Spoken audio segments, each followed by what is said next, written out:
Lesson 1. I sent you 3 files. The first one is an extra. The planned subject on the schedule is Ahimsa, non-violence. But I sent you a file that is titled Shiva and Shakti. I have explained in detail in the workshop, so we don't really have to go into that again because all of you attended the workshop.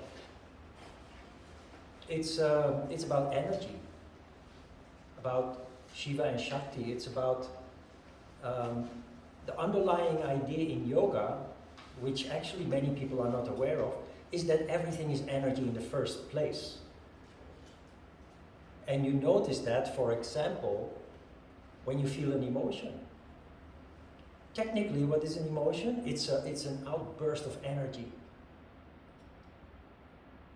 And it can be a negative emotion, it can be a positive emotion. But in fact, or from the point of view of yoga or Eastern philosophy, it's not just limited to yoga, it is pure energy. So in yoga,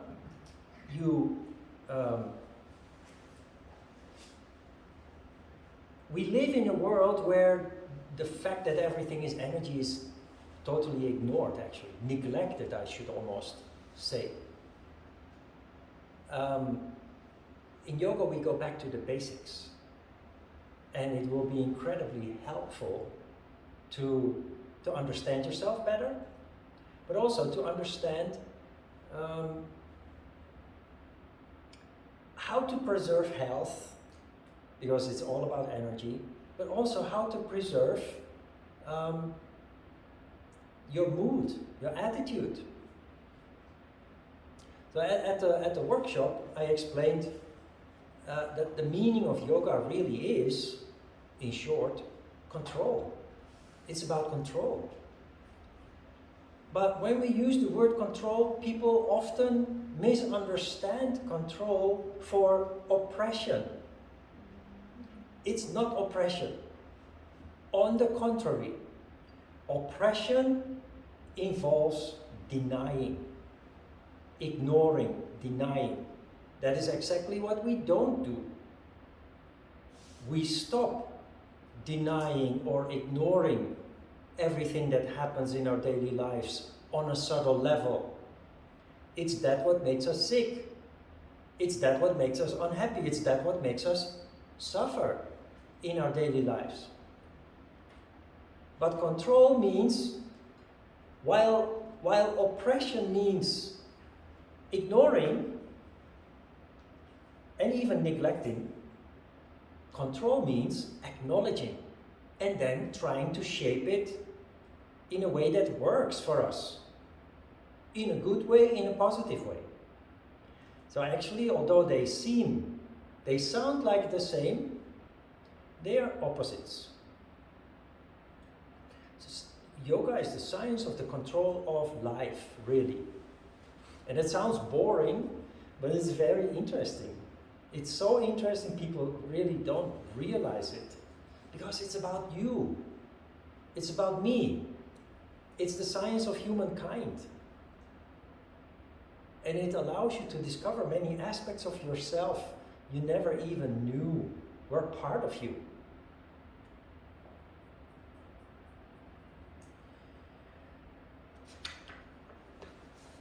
So, let me see if there's something I didn't mention at the workshop. You can, of course, read the file. It's only 2 pages. Maybe just refresh what you heard from the workshop.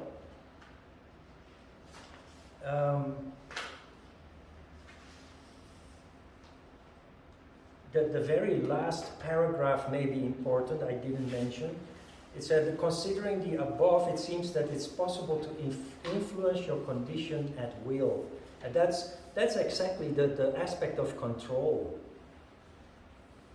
When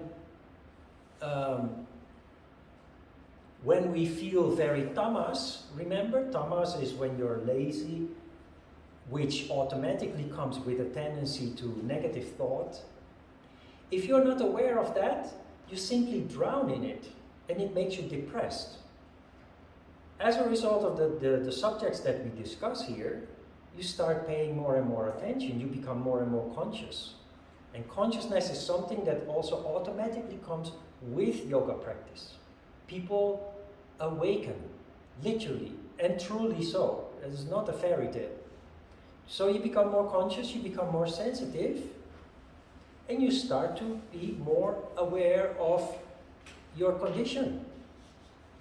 And what you learn here is that your condition is only telling you something.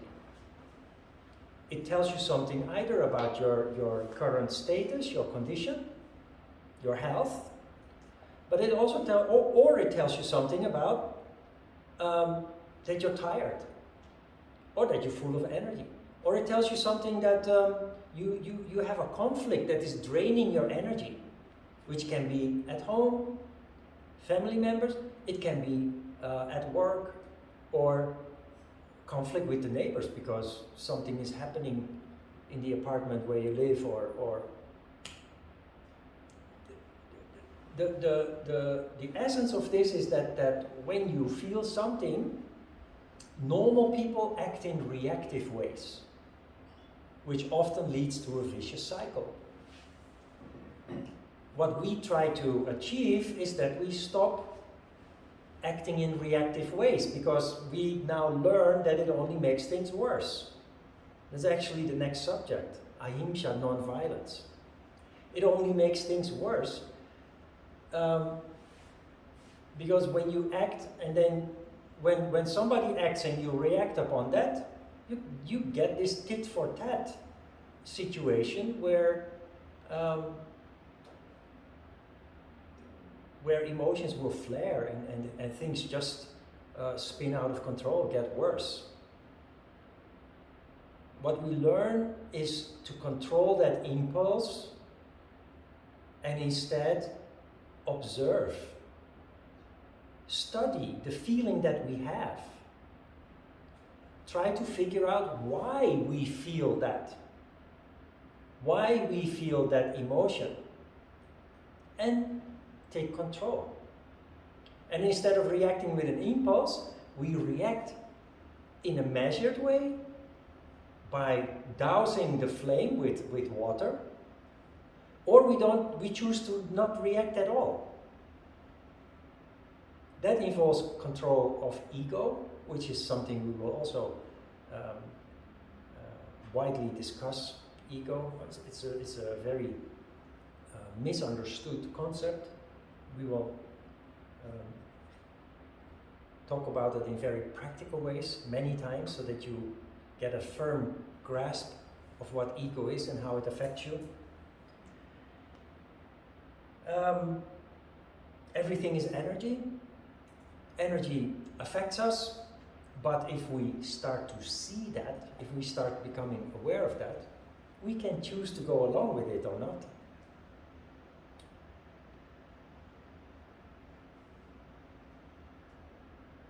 In traditional medicine, like Korean traditional medicine, Chinese traditional medicine, all traditional medicine really, you have the same concept as in yoga. Everything is energy. And if your condition is not good, you go to the doctor. A modern, educated doctor will give you a chemical pill. A traditional doctor will not look at the symptom. Well, he will look at the symptom to try to understand what's wrong with what? With your energy household. Because the symptom is only telling us that something is wrong in our energy household. If there is a lack of energy, or there is a blockage in the energy circulation, in the long term, it will manifest as a physical symptom, a disease. Well, yoga is exactly like that. And that is why I told you at the workshop that any traditional yoga book does not mention physical anatomy at all. Any serious yoga book, any traditional yoga book, the old scriptures do not talk about muscles and joints and organs and what have you. Modern yoga books do that. Because the interpreters and the translators of the modern yoga books are not trained in yoga, most of them. So they do not see that yoga is about energy in the first place. And the physical body is only a tool that we just have to live with. And while we are living with it, it's better to keep it in the best condition possible. Because it works both ways. If your energy is poor, your body will appear in a poor condition. But if you don't take care of your body in the form of good food and movement, then your energy will become poor. So we have to live with this body for this lifetime. If we take care of it, it will provide us with sufficient amounts of good energy, vital energy. Not just energy, but vital energy, which is responsible for the most wonderful functions that human beings can manifest. I say can because in many people those wonderful characteristics don't manifest because there is a lack of vital energy. So let's move on to the planned subject. Of course, you can always ask questions if you have any. The basis of yoga is not asana practice.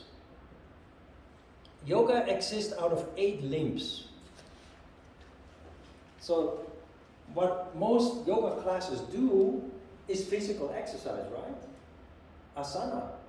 That is only one of the 8 limbs of yoga. So they leave out 7 of those other limbs. The first limb of yoga is not asana, it's yama. The second limb is niyama. Then you have asana. That is the third limb.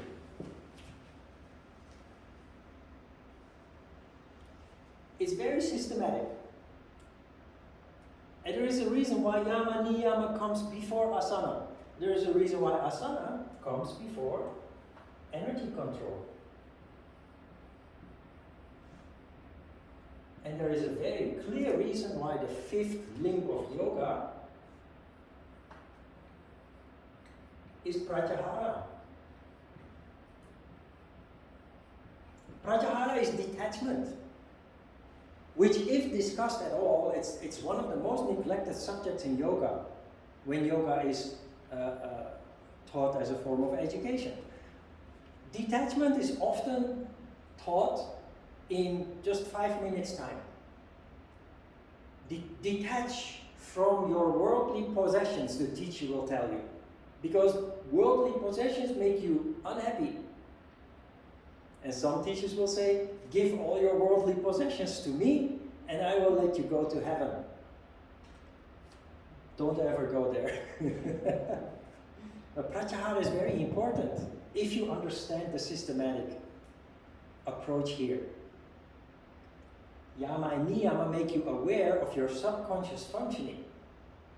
It will allow you to stop reacting based on impulses in reactive ways. So very important. There are 5 yamas, 5 niyamas, and each of those we will discuss at length. Not 5 minutes. Many yoga programs, if they discuss them, they discuss all the yamas and niyamas in one setting. In very superficial way. Yama niyama is to stop wasting energy. Remember the house in Siberia that is not insulated.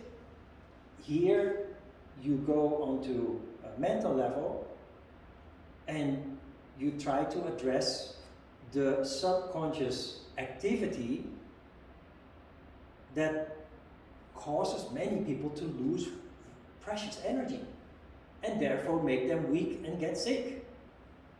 So this is the process of insulating your house. Asana is the process of, it's the start of concentration, focus. And focus, that is the principle of the laser beam that I mentioned at the workshop.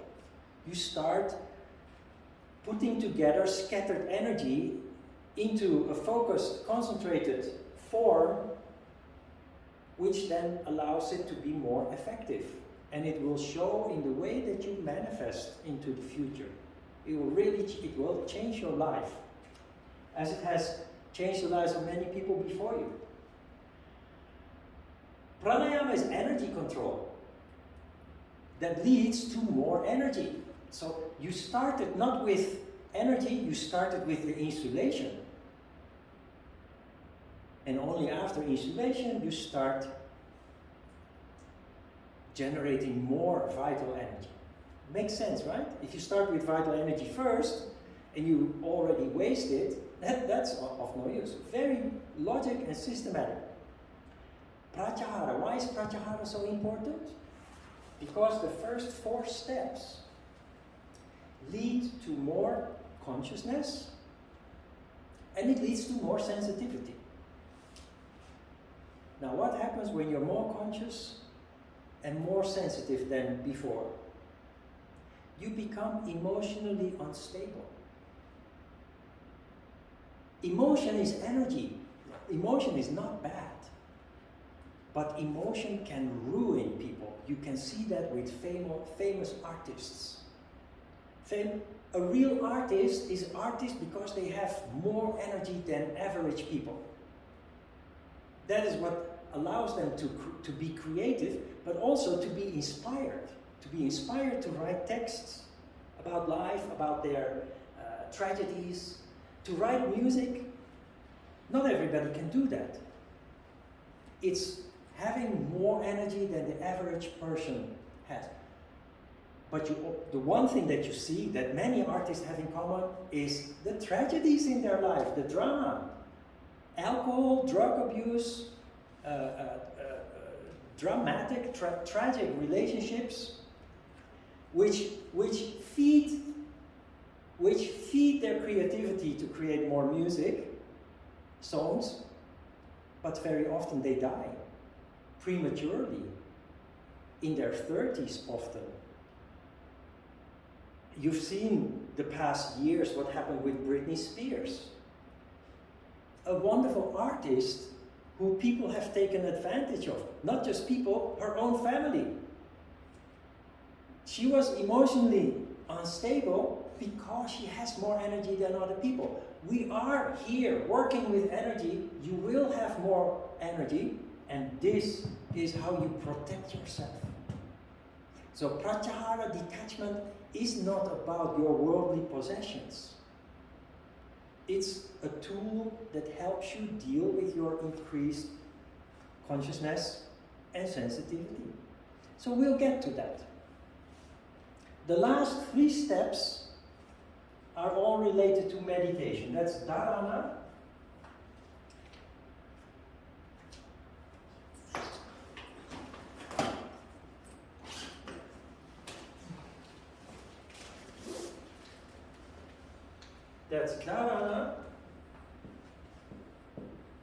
which means concentration, dhyana, which means one-pointed focus or actual meditation, and the last step is samadhi.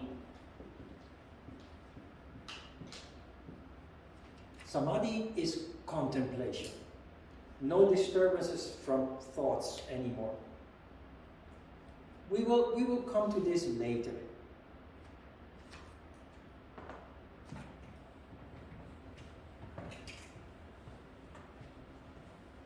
The first yama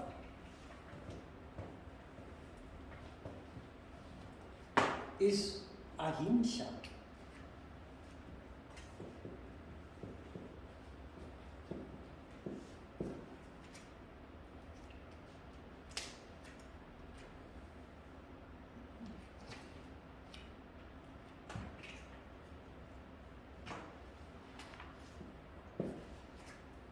means non.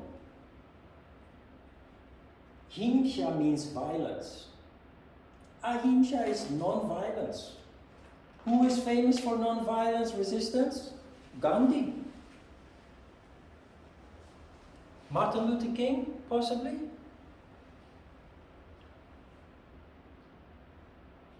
People who control their impulse to react to violence. And it allowed them to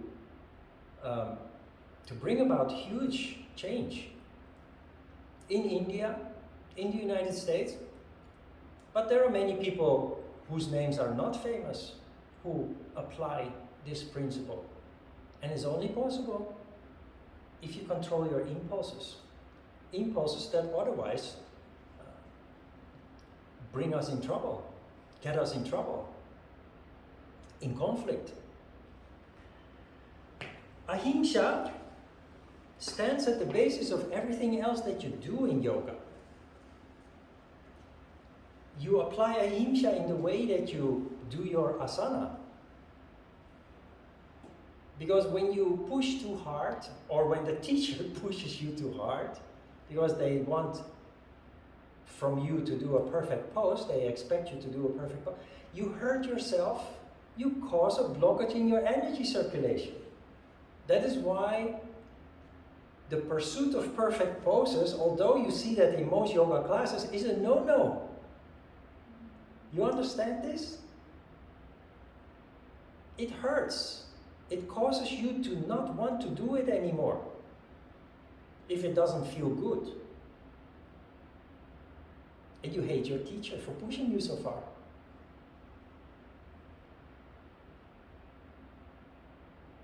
But when we think of violence, we very often think of, a fist fight.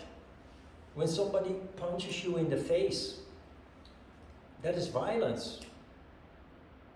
Maybe verbal violence, calling people names. There's also abuse, sexual abuse, child abuse. But violence has more dimensions, has more forms that are less obvious. And that is why we commit them without being aware of it. Now there is an expression. He who lives by the sword dies by the sword. You understand what this means? If you live your life committing violence, violence will come your way. If you're a violent person, you will constantly attract violence. If I hit you, you will get angry. And either you hit me back, or if you control yourself, you will find a more subtle way to harm me, to retaliate. You see that everywhere around you. That's how it works. Because of that, we are on a daily basis dealing with conflicts. And the damage that comes forth out of those conflicts. It can make us unhappy for years. If, for example, in the workplace, we have a conflict with a manager and we don't control our impulses, the manager can make you very miserable. Not only on the short term, but also in the long term, by denying your promotion, for example. By denying you to make progress, to go to another department with better conditions and what have you, and more rewarding work.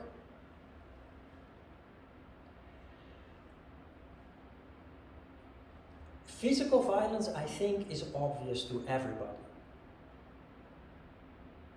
The concept is, if I hit you, you will hit me back. Whether that is physically or in a more subtle way. But there is also verbal violence, which I think is pretty obvious too, for most people. But then you have to think that when we are confronted with people who are verbally rude or violent, we think that we have to stand up for ourselves. We think that we have to shout back. We think that we have to be rude back.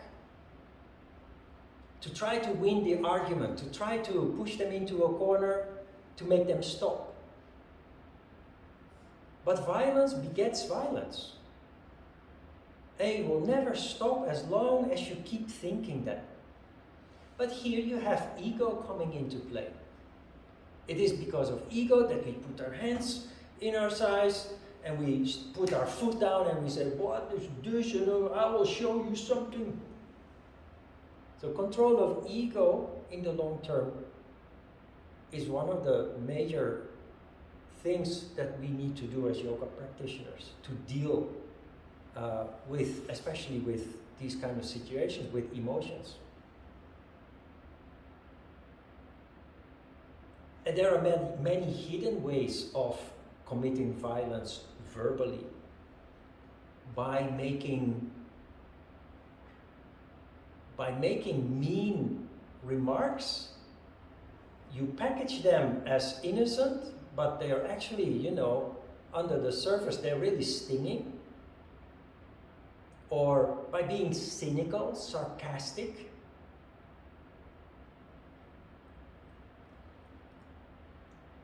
What is very important in all this is that you see that the way that you behave will bounce back on you. Which means if you take control, that you replace a violent impulse by a friendly impulse. The best way to deal with an enemy is to shower them with friendliness. It will simply, how do you say that in English? Unhand them? In Dutch we say unhand, but then in Dutch, of course. It will disarm them. Being friendly to people will make them feel ashamed for having been violent or unfriendly to you in the first place. If you counter their meanness or unfriendliness or violence even with friendliness. That was actually the message of Jesus Christ, who said that you must turn the other cheek. Don't fight back, but turn the other cheek. Yoga does not say turn the other cheek. That is actually foolish. It's just symbolism. You don't say, okay, please hit me again. That's just foolish. That would be stupid. But the most important form of violence that we have to deal with is violence in thought.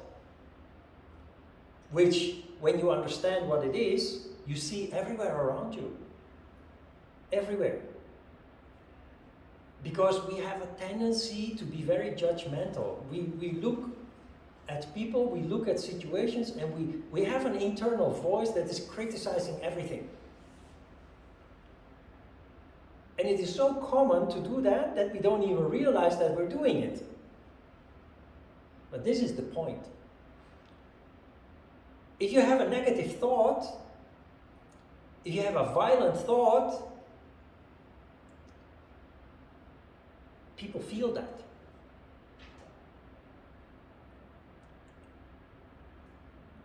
If I have a violent thought and I'm in front of you, I have a negative thought, you feel that. And it will make the hair in your neck stand up straight, and it will make you feel you want to react.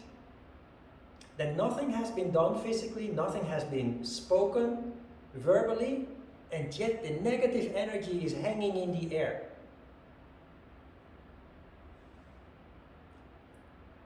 Which means we need to become conscious of the fact that we do that. That we have a tendency to be so critical, especially of others. And here you have a very important point. Many people are their own worst enemy. We are so self-critical, unreasonably self-critical, that we kind of destroy ourselves. Most human beings have a tendency towards being toxic towards themselves. So, this is lesson 1 of this yoga course, and the one important thing to do from today onwards is to become your own best friend. It's good to be critical if it's reasonable, if it's warranted. If you do something stupid, yes, be honest about it. Honesty is the next subject after the break, so we will come to that. But there is so much self-criticism in ourselves that is just not warranted, it's just not reasonable, and it's just really breaking us down. It's harmful. And we do it subconsciously, so we're not even aware of it. We make our lives miserable as a result of that.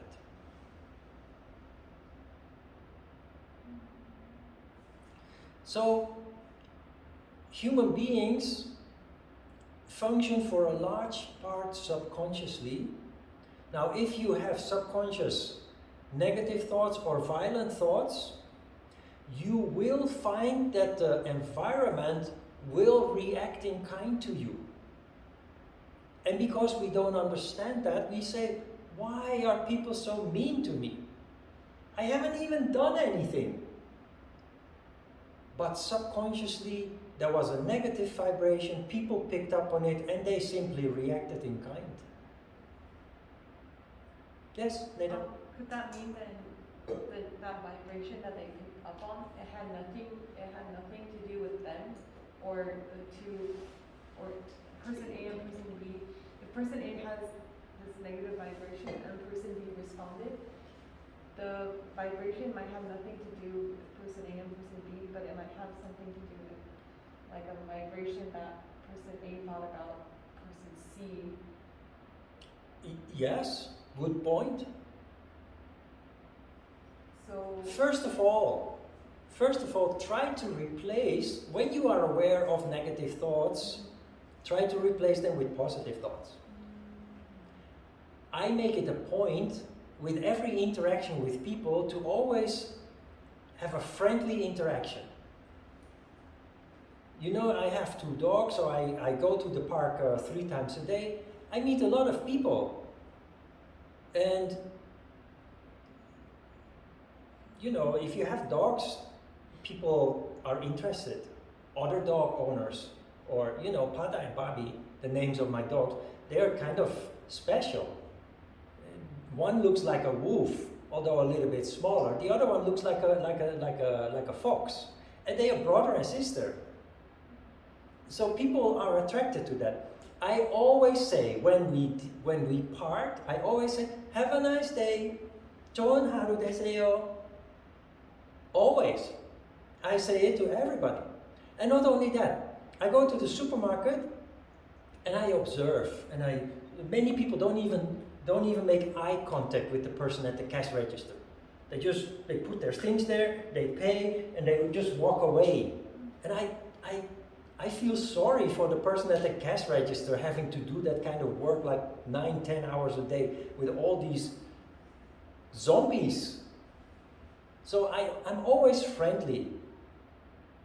And in the beginning they don't react because they think, what the hell is this strange foreigner here greeting me? What for? Nobody greets me. And I just keep greeting, like I do with my neighbors. And at some point they turn around. You know what? You can make other people's day good with your positive actions. And it will bounce back on you. Like negativity bounces back on you, positivity bounces back on you. It's just chemistry. And the idea, you know, to come back to your question, that is how we got here, going to the supermarket. If I go to the supermarket and I'm rude to the person at the cash register, I leave the supermarket and I leave a wreckage behind. Because what happens next, out of my sight, because I'm already home, is this person feels bad because of my rudeness and is rude to the next customer.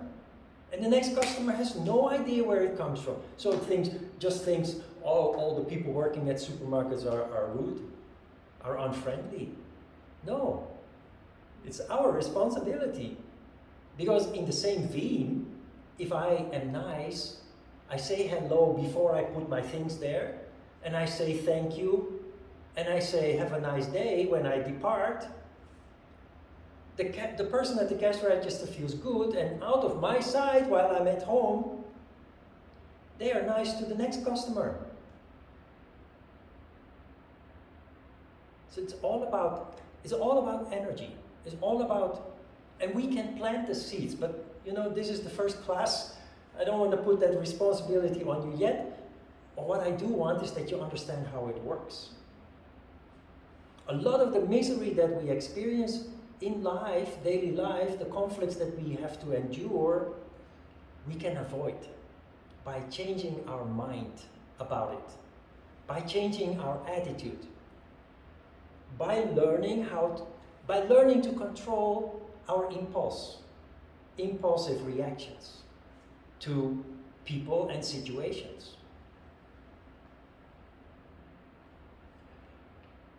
Non-violence stands at the basis of everything else that you do in yoga. In a practical sense, in your asana, which I mentioned already, also in your meditation. The more non-violent you are in your meditation, the more natural and without effort your meditation will come. Meditation is not difficult, it's not complicated. But it does require, it's like walking on a tight rope, trying to keep your balance, trying to not fall off the rope. How do you do that? Control. So on a tight rope, it is physical control. But in daily life or in meditation, it's very much about mental control.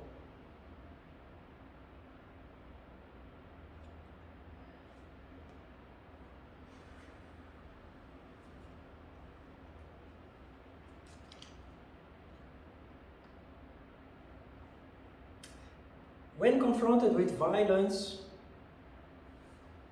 of all kinds of levels, from very subtle to very obvious, gross form of violence, refuse to be sucked into that whirlpool that you otherwise get into when you react upon it, when you react upon the energy, the disharmony or the disharmonious energy. Because violence is a disharmony.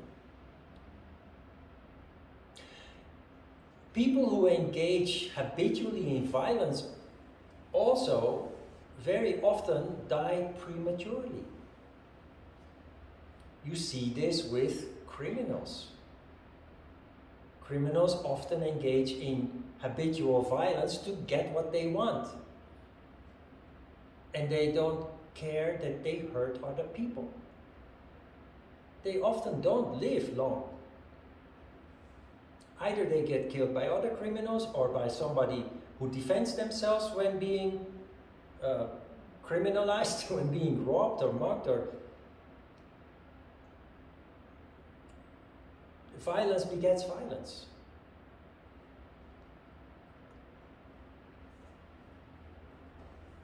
From now on, try in your daily life, first of all, to recognize the disharmony of violence. And the obvious forms of violence, you don't have to, you just acknowledge it. How it works, tit for tat, retaliation, what have you, bouncing back on you, which is the last thing that you want, because everybody wants to be happy and free from conflict, now you know that you can avoid it.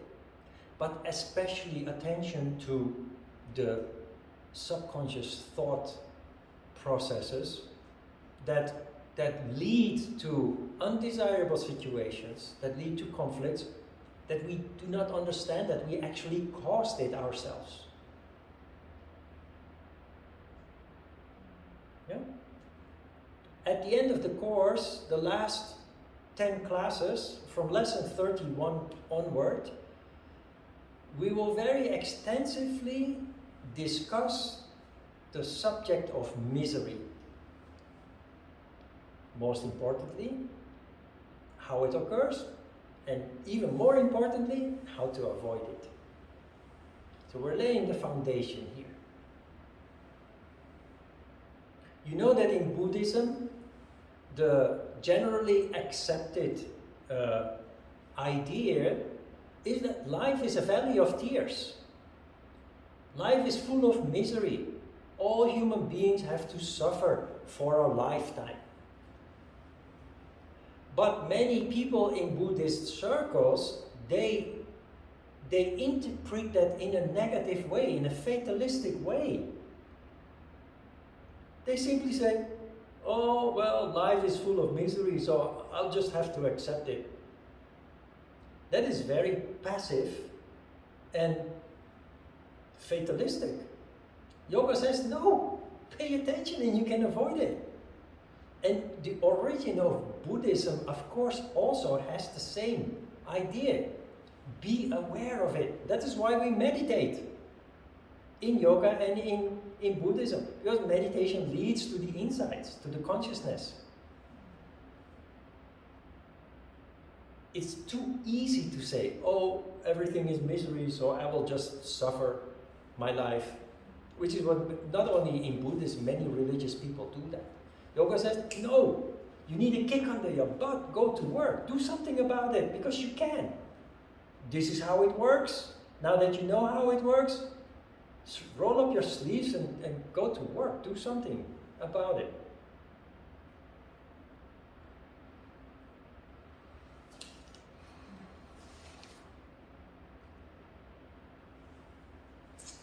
On the last page, you see the third paragraph from the bottom. The first sentence says, violence can be recognized through pain, which can be very subtle.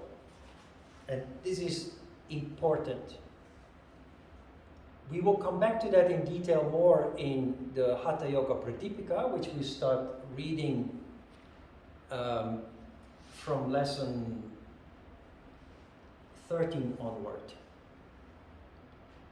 Pain can be very subtle. When I burn myself on the stove, or I bump my head into the doorpost, that kind of pain is very obvious. It's the same as with violence. It's very obvious forms of violence, but 90% of all violence is very subtle. There is lots of pain that we do not recognize as pain. Worry. I'm worried about my future. It's a form of pain. I'm torturing myself with my worry. But we don't recognize it as a form of pain. We just suffer from the worry. Sleepless nights, etc. Maybe stress.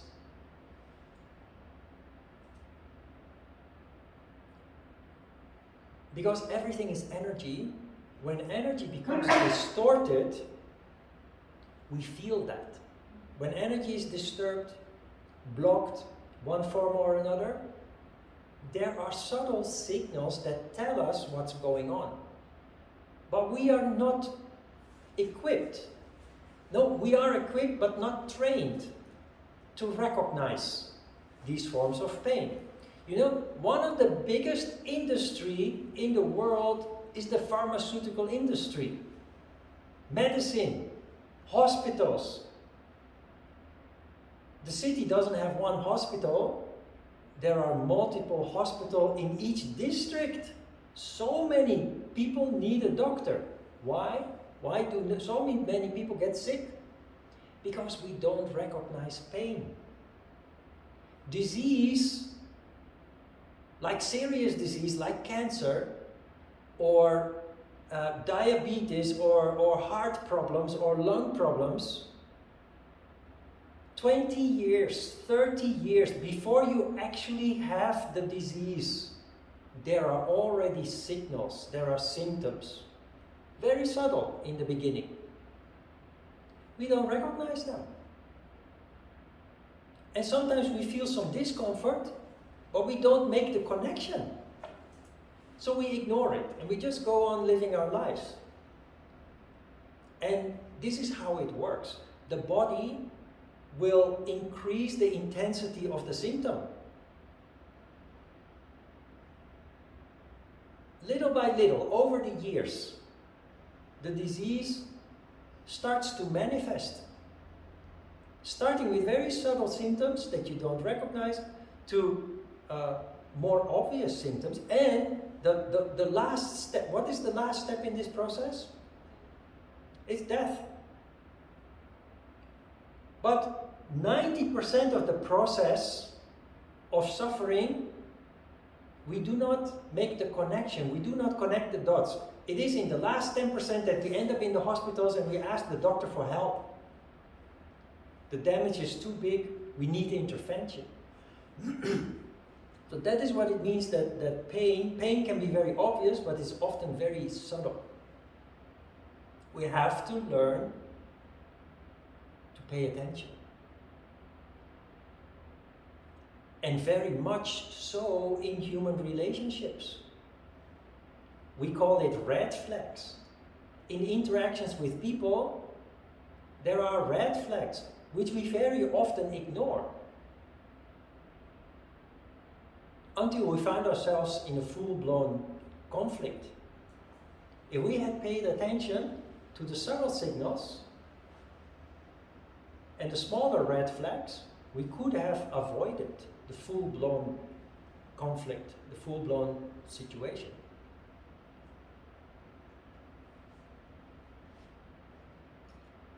So pain is not just physical pain. In fact, according to yoga philosophy, every disturbance of sattva is in fact pain. That means that almost everything is pain. But pain sounds so serious, so we think, nah, what a nonsense. It's not about the word, it's about the principle. When you feel something stirring, when you feel some small form of discomfort, pay attention, try to trace it back to its origin, try to figure out why it is happening, why do you feel like that? And of course, we're only beginners, so you start with the more serious forms. But now that you start becoming aware, you will go down the ladder towards the more subtle forms.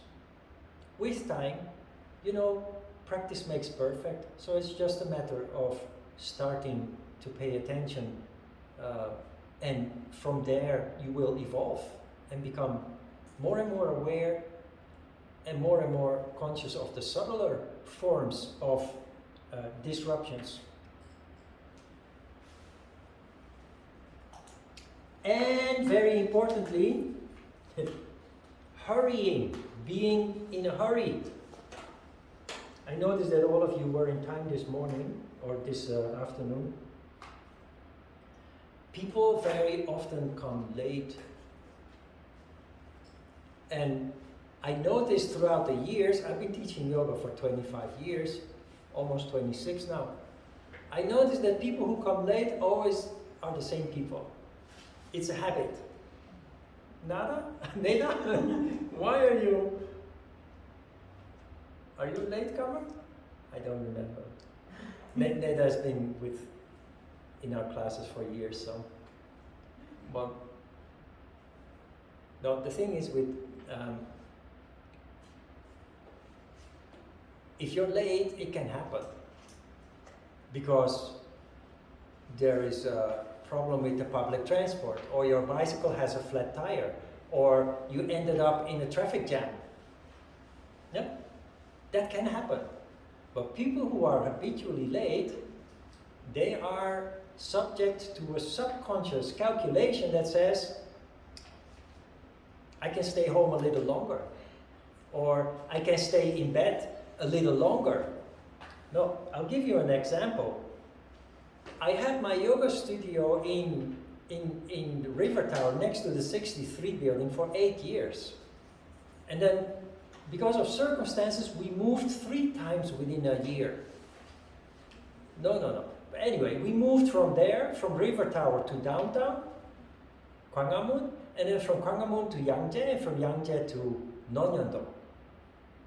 So the people who came late at River Tower, the first day of the class in Gwanghwamun, they were in time.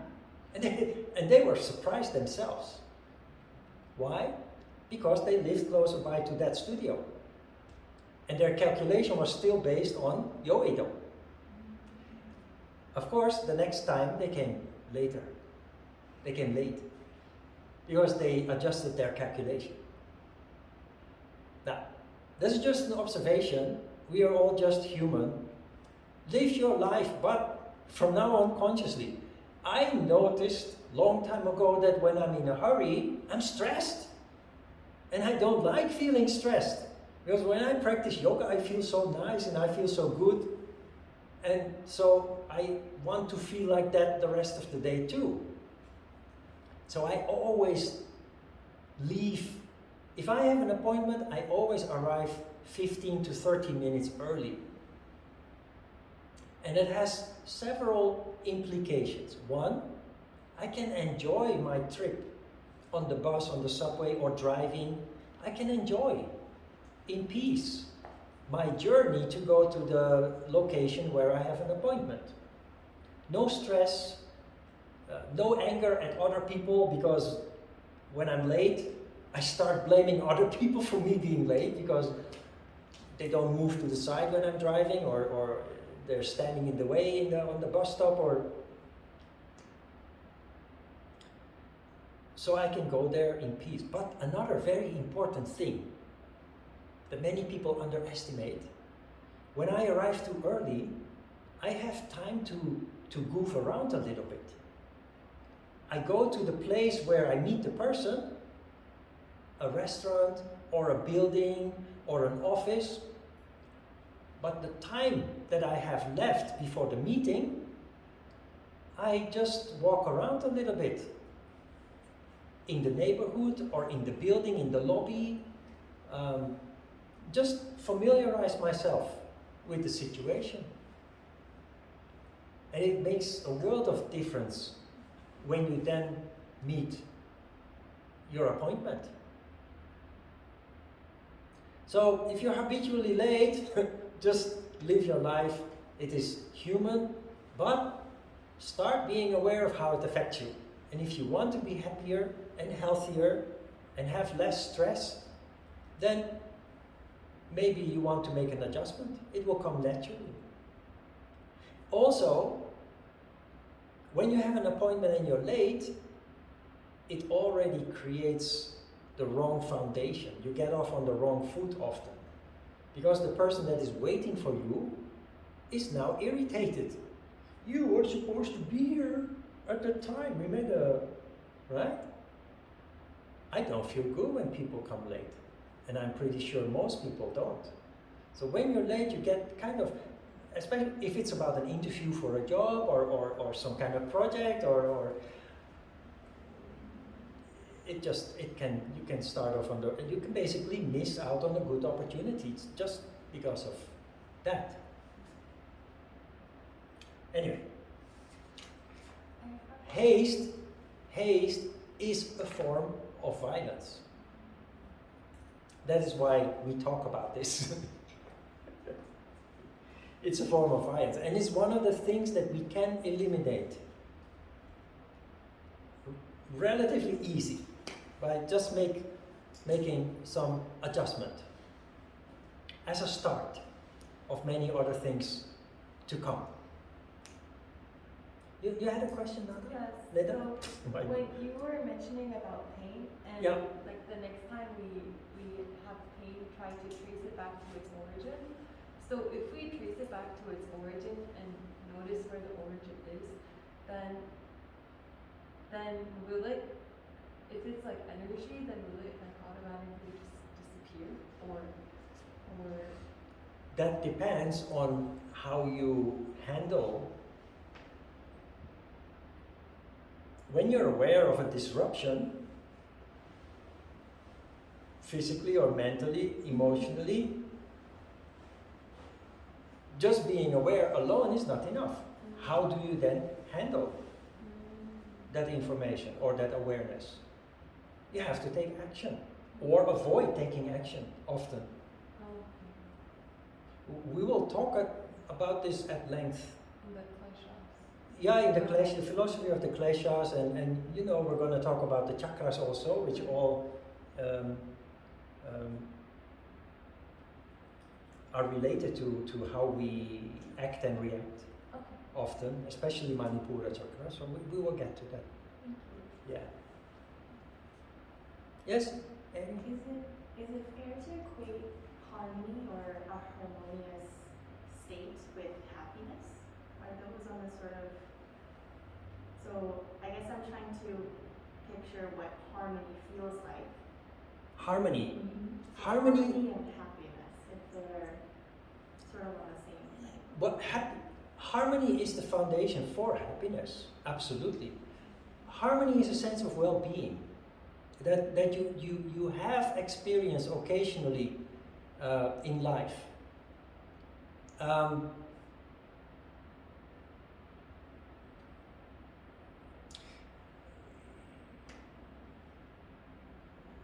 When we go on vacation to create harmony, often, not always.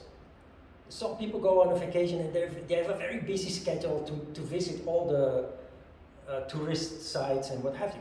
But you know, European people, Dutch people, most Dutch people, they go on a vacation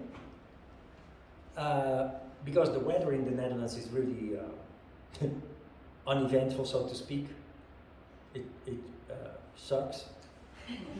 Always cloudy and rainy and windy and I like Korea. It's almost always sunny because of that. So what do we do when we have a chance? We go to Southern Europe. Greece, Italy, Spain, Portugal, southern France. Why? Because it's sunny. And we go to one place and we stay there for 3 weeks. We don't move all the time. We stay at a camping for 3 weeks. Now the first week you're busy recovering from 1 year of work, being busy and tired. But then you start to even out. And you really start to enjoy and you feel like being in paradise. You don't have to worry about work. You don't have to worry about things playing at home. You're just there like a god. We say like a god in France. There's a reason why we say that. In Dutch we say living like a god in France. And you eat nice food, delicious foods. You spend time on the beach, just enjoying the sunshine and the water of the sea and the wind in your hair and the sound of vacation. You close your eye when you're on the beach. You close your eyes and you hear the chatter and the laughter and the activities of people just enjoying. That is sattva. And you hate the day that you have to pack your stuff and go back. But it takes a week or two and you are back into the grind of things. But it's that sense of well-being that is harmony.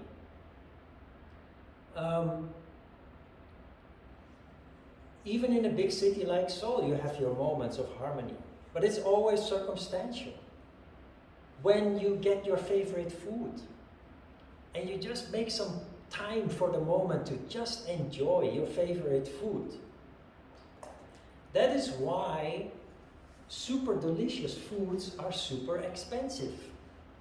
Because people are willing to shelf out this money to experience harmony. They will never phrase it like that, but it's the experience. It's why a German car is 3 times as expensive as a Korean car.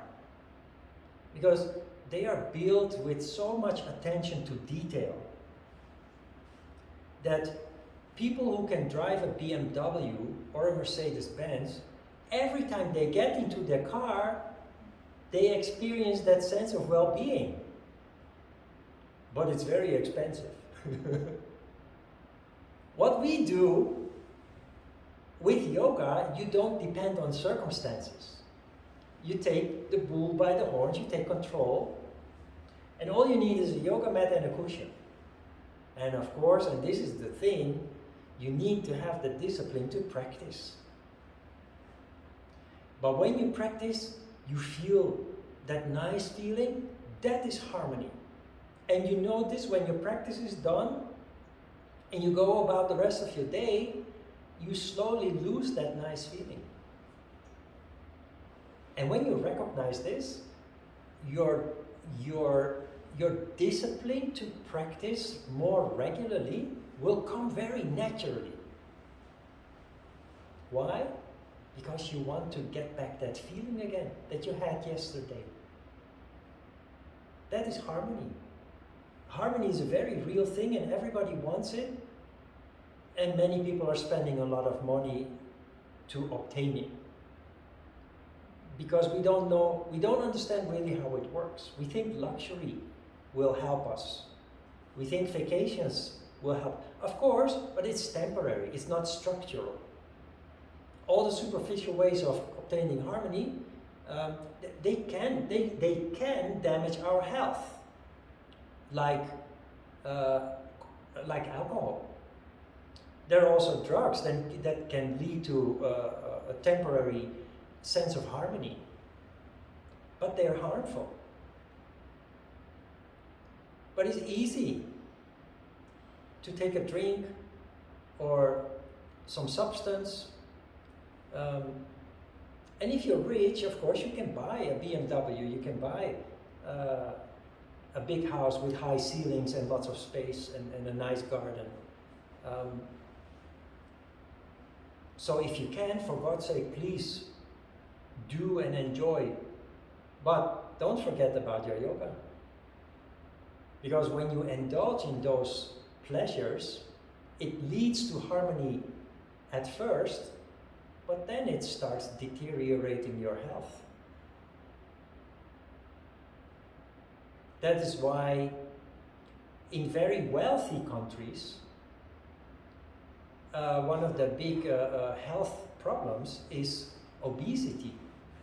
And that's because people enjoy their comfort, which is not wrong. But at the same time, we have to do some maintenance. And yoga gives us a very nice way to do that. And discipline sounds like an ugly word. It can be. But when you find something that makes you really feel good, you just naturally want to do it again. And that works. It works in this way with substances, with things that can be harmful to us. But it also works like that with yoga.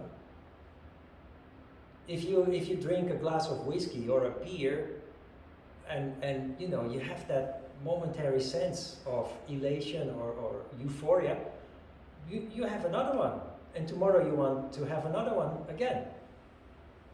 And it's the same with yoga, only with yoga you do have to do a little more effort. But then again, you don't have to shelf out large amounts of money. Do you recognize the feeling of harmony? It sounds like pleasure. Like? It sounds like pleasure. Well, I would rather use the word a sense of well-being. It's like, yeah, you can call it pleasure. You can. Yeah. Other question? Yes, Gabriela. I have a question towards what you were saying about Ahimsa? Ahimsa. Violence? Yeah. Because in the text it was saying how to avoid it. You do not take part in the aggression. I understand when it's maybe violence or aggression guided towards you, but what happens when it's guided towards, like you are observing violence guided towards an indefense person, an indefense creature? To give you an example, last week was a very viral case in my country where these neighbors recorded this girl hitting her dog, like pounding it in the ground. It was horrible. Oh. So it became like this whole thing, and I was trying not to take part of it, but it's super hard because it's like I'm looking at this aggression towards an indefense creature. How do you control that thing inside you that like makes you wanna also hit that person that's generating that aggression? But then again, that is also violence that you're generating. And I saw this one comment because this thing got viral, of course, that was saying that this girl was receiving threats, was receiving messages, people were at her door and stuff, because like everyone reacted in that sense. So I'm having a little trouble with that. I understand it's like towards me, but towards maybe others, maybe it's not a creature, maybe it's an old person that cannot defend himself, or things like that. So the easy way is to be reactionary. That is where the toxic comments come from. That is where the death threats come from. It's just people who do not even think. They just on the keyboard, they blurt out things that can be very harmful, hurtful. And you could argue that she deserves that, but that is not the point. Because it will only make things worse.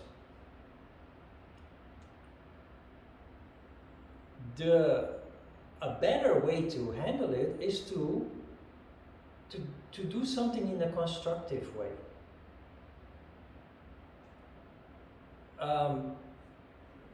By going into a conversation with that person, if that is possible. But also trying to understand where her violence comes from.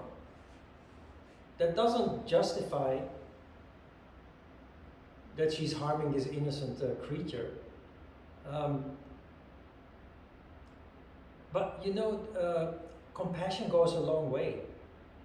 Towards the dog that is being harmed, but also to the person. We have no idea what happened to her. And it doesn't make it right what she did. But we do not lower ourselves to her level. Because then you have this endless domino effect. Because she was hurt, she hurts the doggy. Because she hurt the doggy, someone else will hurt her. And then someone else will hurt the person that hurt her. But because that's how it works. Until somebody ends up in jail. Or dead. We tend to function in shortcuts. The reason why we often commit violence ourselves also is because we react in an instant, in an impulse. Not going along with that takes effort. That means taking a step back and controlling the rage that hits you at first, and then trying to transform that into something helpful, something constructive. And there are situations, we will come back to that when we discuss pratyahara. There are situations that you simply have to detach from. Because it's not your task or even within your ability to do anything about it. And you mentioned there about the abuse of animals. With Facebook and Instagram, sometimes something comes along. And I immediately click it away. Because it just makes me cry. I'm just so sensitive, I just cannot see it anymore. Before I came to Korea, my friend took me to a aquarium with dolphins. I was just sitting there crying. Why? As a child, you see happy animals jumping through loops and playing with beach balls and what have you. But what I saw was wonderful creatures that were imprisoned and that were forced to play tricks to get a fish as a reward. That is why you need pratyahara. You become more conscious, more sensitive, and those things start to affect you. And there are many people in this world, more and more, because of the increasing consciousness that is basically happening around the globe. More and more people become more conscious, more enlightened. There is just this movement going on in the evolution of humankind. There are many people who can do something about it. And there are people who create an organization or organize things, movements. The past couple of years there's been this whole thing about SeaWorld in the United States. And more zoos also close. Because people just don't want elephants and tigers and beautiful eagles and all those kind of creatures to be locked up in a cage just for our pleasure. So be aware of it, but if there's something that you can do, step in and do. But sometimes you have to step out because you harm yourself. I just talked about my dogs. Emma knows, Neda knows. In 2018, I was burnt out. I was done with everything, and I decided to take 1 year sabbatical, 1 year break.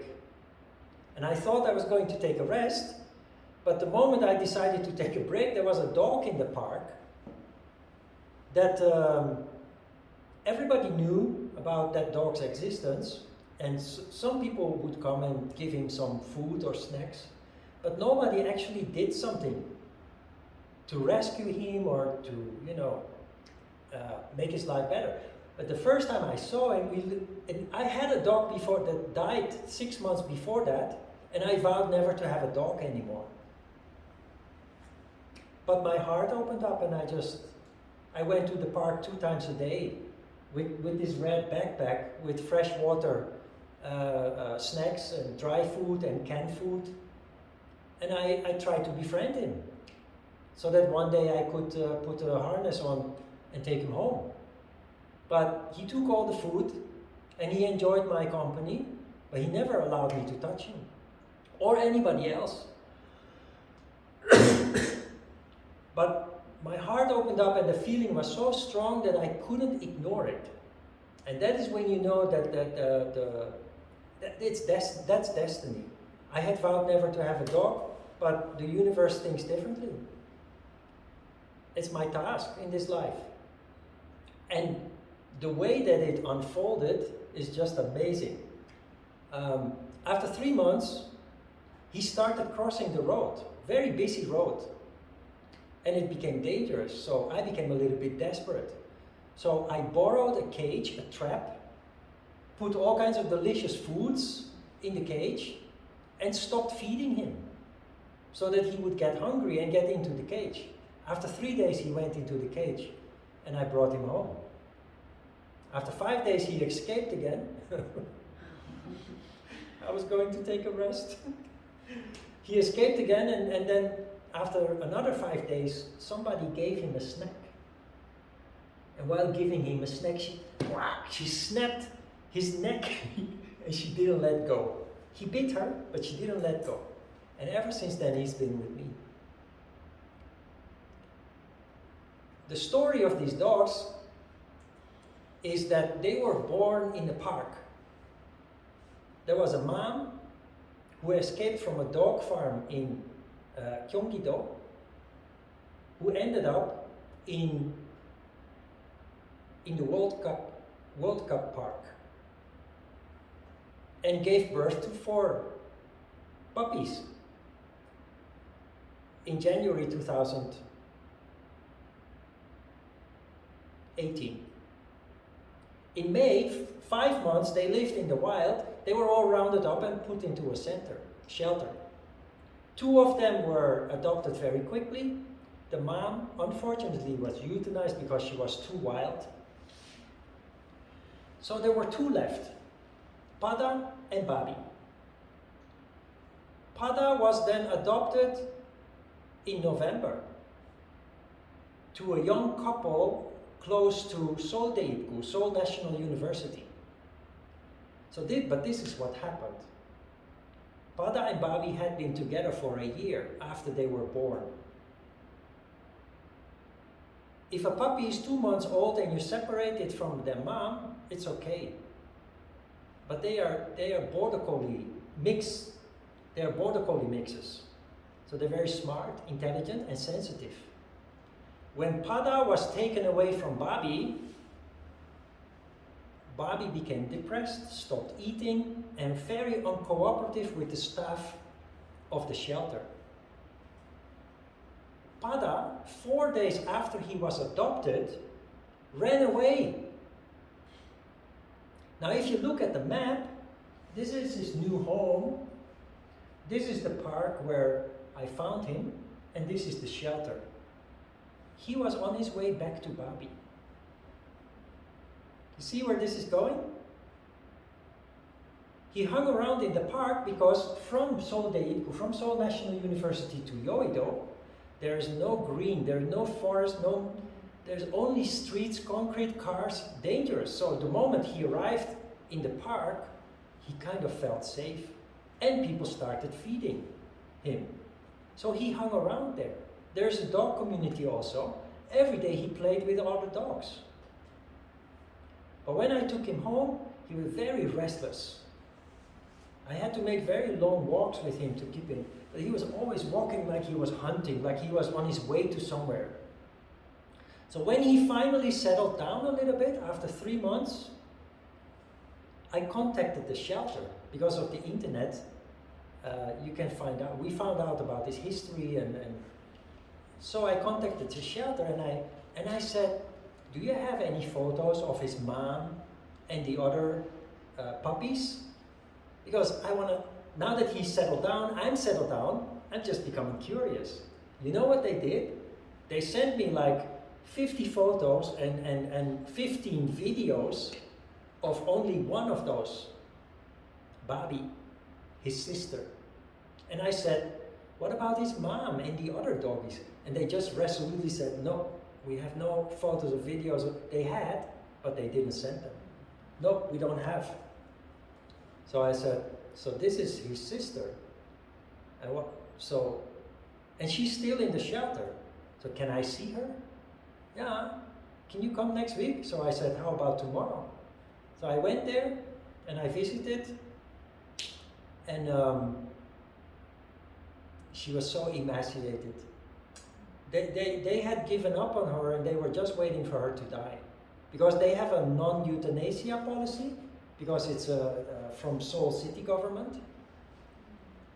Other shelters, they euthanize dogs after 2 weeks in Korea. But from the government, they have a non-euthanasia policy.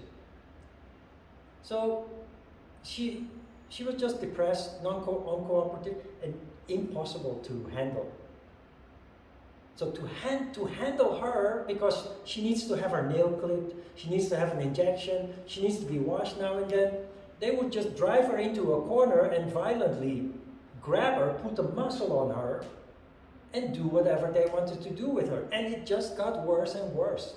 And it came to the point that she was 24 hours a day in a cage. They had given up on her. So already before I visited, I knew, because I'm a yogi, I contemplate and I saw the connections, the dots connecting.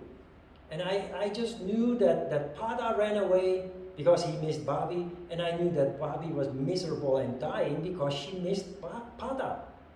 So already before I visited the first time, I'd already decided they have to be together, they need each other.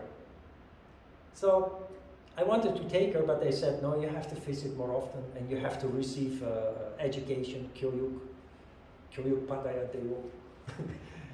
And so I just went through the motions. Within 2 weeks, I visited 5 times, twice with Pada, and I brought Bobby home.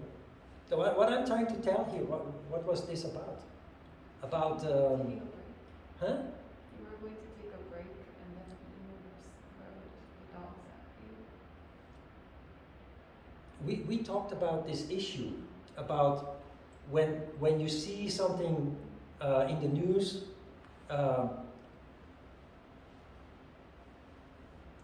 what I, for me, this really determined a big part of my life. Huh? It inspired me to get back to teaching yoga again after 1 year when both of them settled down. And it made me a better teacher, made me a better human being. It just changed everything. It's also a big burden because I have no day off. 7 days a week, 365 days a year. I have to walk them 3 times a day. They're very sensitive, they're very needy. But there are things that you can do and there are things that you just cannot do. And the same what I do with the dogs, my previous dog was also a castaway.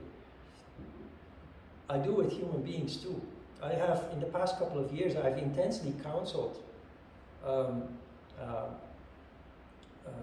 couple of students who needed me to deal with their issues, and it has really helped them to turn things around. And there's no money involved. I just do it because my heart wants me to do it. I think in the last workshop I mentioned karma yoga. That's karma yoga. It's just something that you very strongly feel you have to. If you don't do it, if you ignore it, you will have sleepless nights. And you feel guilty for the rest of your life that you didn't do something when you could. But in case of something far away or something outside of your power, it can really hurt you if you do not detach yourself from it. So,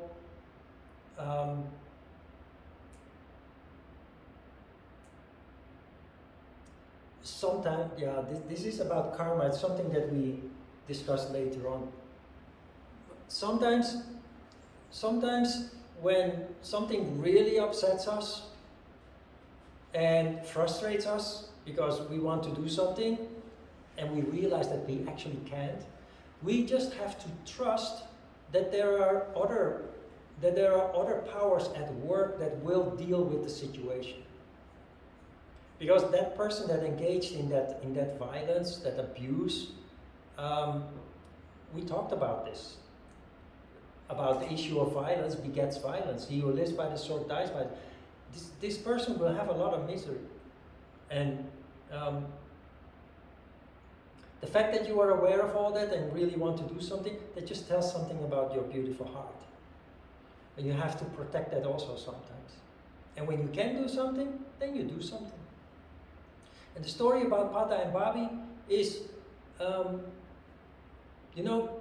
I came to Korea because I follow my heart. When I started practicing yoga, I naturally started following my heart. I will tell you more about my personal life along the way, but my life was really off the rails when I started practicing yoga, and yoga really totally changed the direction I was going. It saved me. That's why I'm so passionate about doing yoga properly. I started following my heart and it brought me to Korea. And when there is an animal or a person that I can help, I will help. But there are situations where you can't. And that really makes me feel miserable. But I know that in some cases, you just have to Accept that it is not your portion to take care of. Not easy, but as a yogi, very important. That is why the subject of pratyahara is important. So we will get to pratyahara in lesson 28, 29. It's 2 lessons to cover the whole subject. So important the subject is.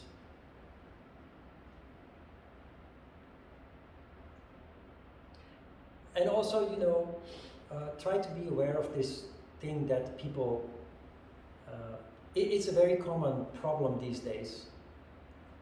The death threats that people get, the social media has just changed everything.